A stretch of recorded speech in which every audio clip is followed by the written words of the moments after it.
जी अस्सलाम वालेकुम। ईद भाई सुन ले, सबसे पहले ये सुन ले, ईद का चांद देखने के बाद जल्दी ऐलान का हुक्म दे, जल्दी ऐलान का हुक्म दे, शहरी अदालत पहुंच गया।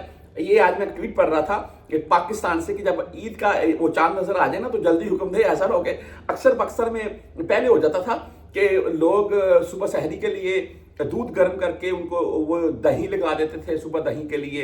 तो वो क्यों भाई कि सुबह रोजा रखना है, तो बाद में ऐलान हो जाता था ईद है जी सुबह। या अच्छा बहरहाल जी, आज चलते हैं। मैं आपको बता देता हूँ, मैं ईद कल मुमकिन चांस हो गए हैं। उसकी वजह यह है कि कुछ माहिर फल्कियत की तरफ से ये न्यूज़ सामने आ रखी हैं। बहरहाल आपको साथ में मैं एक तो सबसे पहले दिखा रहा हूँ, साथ में आप दिखाते जाएंगे अखबार अल सऊदी की तरफ से जो ट्वीट्स आ रही हैं, या खालिद अल ज़ाक जो माहिर फल्कियत हैं, या जो भी यानी कि सूरत हाल के मुताबिक ईद का चांद क्या आज देखा जाएगा।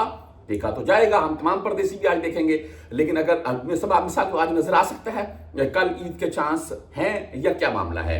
अच्छा, यहाँ पर खालिद अल ज़ाक की तरफ से एक ट्वीट है जी, और वो है जी, जुमा अव्वल अय्याम ईद उल फितर अल मुबारक, मरकज़ फलक अल दौली, शवार मुतवक्का अल जुमा।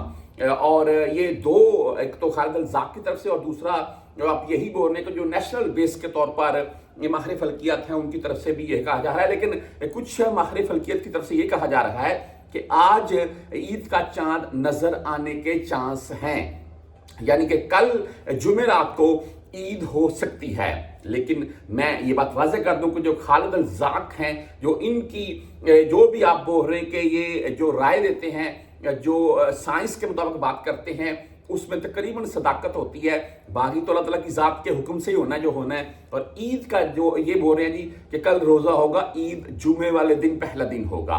बहरहाल इसके मुताबिक वक्तन फ़क्तन आपको अपडेट करते रहेंगे।